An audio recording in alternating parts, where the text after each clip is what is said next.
नमस्कार मित्रों, मैं डॉक्टर चंद्रशेखर खरे, वरिष्ठ कृषि वैज्ञानिक, कृषि विज्ञान केंद्र जानकी चांपा। और अभी मैं रिसर्च देख रहा हूँ इंदिरा गांधी कृषि विश्वविद्यालय AGKV रायपुर में।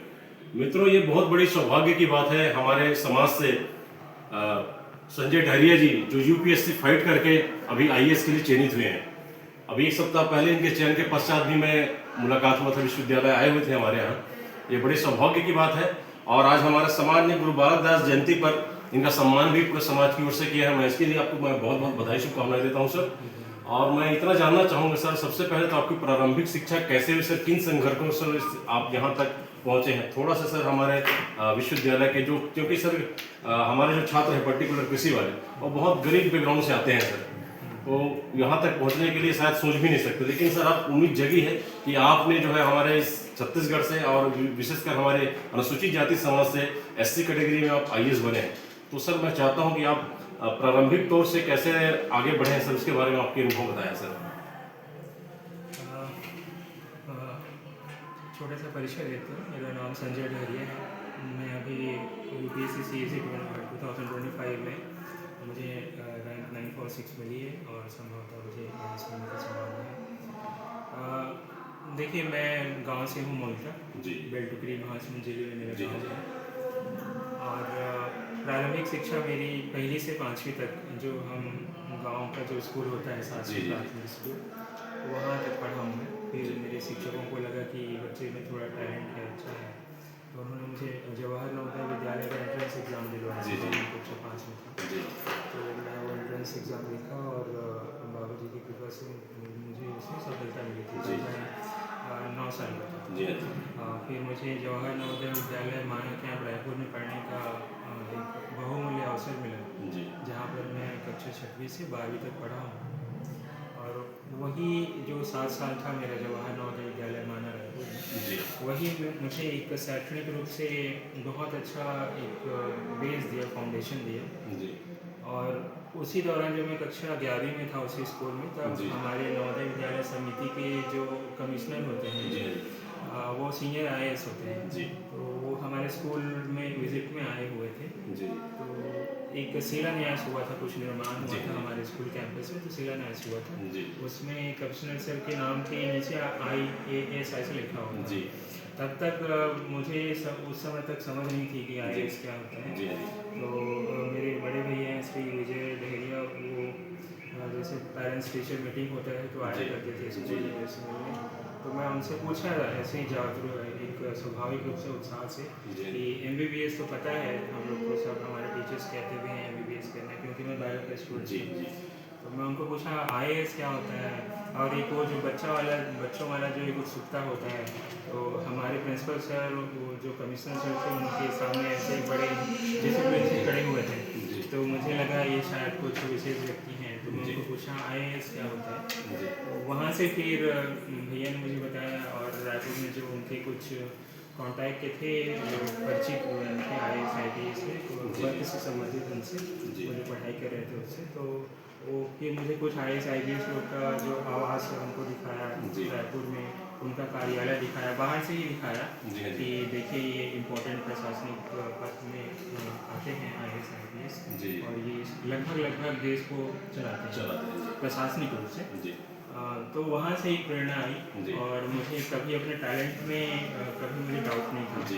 मेरा टीचर्स लोगों ने मुझे हमेशा एक अच्छा मार्किंग दिया हमेशा से, तो फिर मैं IAS को वहाँ से कार्य करना शुरू किया। सर जैसा जहाँ तक मैं आपके बारे में जानती हूँ, मैंने एक सप्ताह पहले भी आपसे हमारे विश्वविद्यालय कैंपस में मुलाकात हुआ, तो मैं एक चीज़ जानना चाहूँगा सर कि आप लगभग मुंबई में 8-10 साल वहाँ थे सर, और आपने लगभग पर मंथ 2 लाख रुपए की सैलरी को भी आपको आपने ट्वीट किया। फिर बीच में सर आपने हेल्थ के इश्यूज़ के भी बहुत संघर्ष आपको जीवन मैंने देखा है सर इतना करीबी से। अब भाई से मैं शुरू से लगभग 15 सालों से ऊपर हो गया भाई से परिचित रहा हूँ।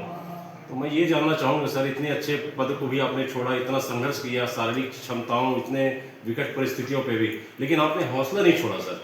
तो मैं एक संदेश आपसे जानना चाहूँगा सर कि हमारे जो बच्चे हैं, जो आने वाले जो पीढ़ी है सर, आपको जो प्रेरक मान रही है सर, उनके लिए आप क्या संदेश देना चाहेंगे सर, उनको स्टडी कैसे करना चाहिए, थोड़ा इसमें भी बिल्कुल चाहूँगा सर।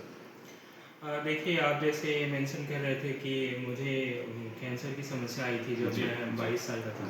और तब मैं स्टेट बैंक ऑफ इंडिया में कोलकाता में पोस्टेड था। जी और प्रोबेशनरी ऑफिसर थे। यस, तो एक वो था कि मतलब उस समय तो बड़ा शौक लगा जी। कि मेरा खान पान, मेरा जीवन बहुत प्राइवेट रहा है, बहुत जी, जी। साधारण जी। और बहुत सादा रहा है, तो हम लोग शौक में थे। जी। बट वही होता है, कुछ चीज़ें जीवन में एक्सेप्ट करना होता है। जी, जी। तो हम एक्सेप्ट किए कि भाई है, शारीरिक प्रॉब्लम है, तो टाटा मेमोरियल हॉस्पिटल जो जी। इस बीमारी से संबंधित एक मुख्य हॉस्पिटल है पूरे जी। देश भर में, जी, जी। वहाँ हम गए। और दुर्भाग्य था थोड़ा कि वो एक बार में 2 बार में ठीक नहीं हुआ। मैं जी। लगभग 2012 से 2018 तक उस चीज़ से जूझा, और जी। उस दौरान लगभग 4 सर्जरी हुई मेरी, जी। रेडिएशन लगा। वो तो छोटा चीज़ जी, था, जी। लेकिन जो वो 8 साल में जो मानसिक और जी, जी। एक साइकोलॉजिकल पीड़ा जी, से जी, जो जो मैं तकलीफें गुजरा, आती हैं। जी। क्योंकि ये ऐसी चीज़ है नहीं कि जो गुजरता है वो उसी समझता को ही है। पता होता है सर, सही बात। और आप हर मोमेंट ऐसे ऐसे भावनाओं से गुजरते हैं जी। जो आप, आपके पास कोई आपके रिलेटिव बैठे हैं, उनको भी आप शेयर नहीं नहीं करते। कर सकते, सही तो बात। उन सब चीज़ों से आप खुद घुटते हैं अंदर में। जी।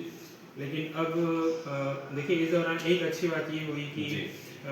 कोई एक कहावत है ना कि जो पीड़ा है ना वो आपको सिखा जाता है, या तो no gain without pain. Yes yes. तो जो पीड़ा है ना, या तो आप टूट सकते, 2 ऑप्शंस होता है, जी। या तो आप टूट जाओ या और स्ट्रॉन्ग हो जाओ। स्ट्रॉन्ग। तो इस दौरान 8 साल के अनुभव में मैं थोड़ा अध्यात्म में भरोसा रखने जी, लगा। जी, मैं जी। अपने बाबा जी को मानता जी, हूँ, जी। गुरु घासीदास जी। जी, पूज्य गुरु घासीदास बाबा जी को।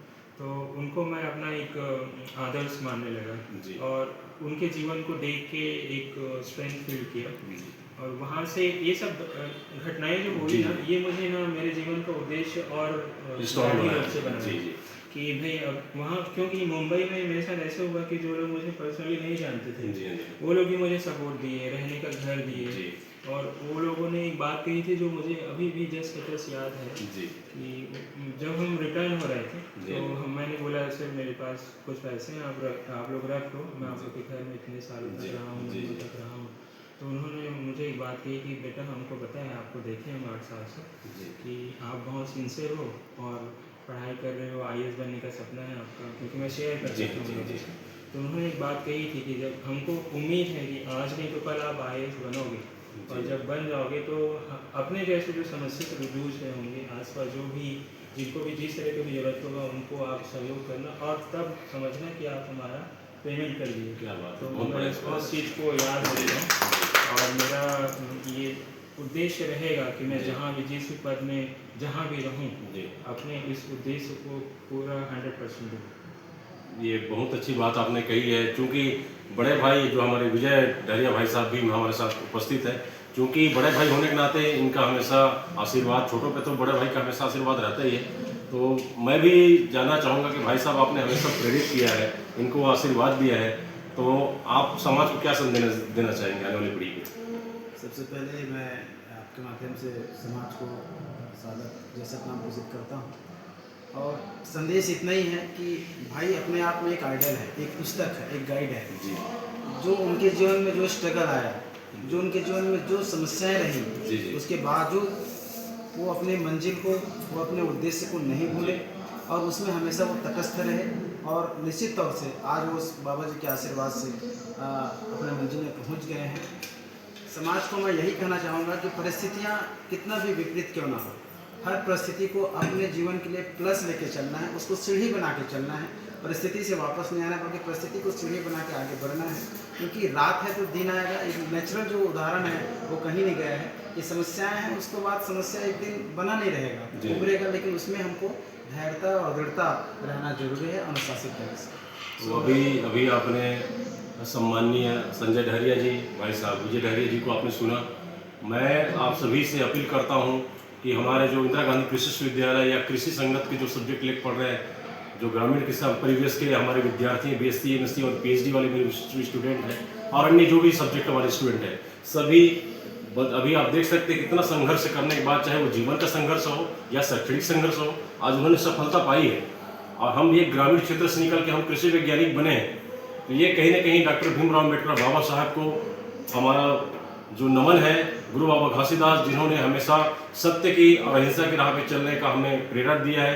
गुरु बालक दास जी जयंती जिनका आज हम मना रहे हैं, उनको भी मैं प्रणाम करता हूं। और मैं आप सभी से अपील करता हूं कि अपने धैर्यता के साथ, अपने शीलता के साथ सदैव अपने मंजिल को आगे के लिए बढ़ते रहें। और इन्हीं शुभकामनाओं के साथ मैं भाई साहब को पुनः इस कार्यक्रम के लिए समाज की प्रेरणा के लिए मैं सम्मानित भी करना चाहूँगा। साल भी दे दीजिए, साल और नारियल भी दे दीजिए। और पुनः मैं बताए शुभकामनाएं, आप भी आ जाए साथ में, आइए। और मैं अभी भाई साहब को मैं पुनः यहाँ इस कार्यक्रम में सम्मानित करना चाहूँगा। और मैं चाहूँगा चेतन भैया से कि सम्मान करें। और ये पुनः शुभकामनाएं समाज की ओर से अभिप्रेरित करते हुए मैं इनके उज्ज्वल भविष्य की बहुत बहुत शुभकामनाएं देता हूं। और आपका इतने आशीर्वाद हमारे बच्चों को मिले सर, यही शुभकामनाएं के साथ आपको बहुत बहुत बधाई। जय सतनाम, थैंक यू।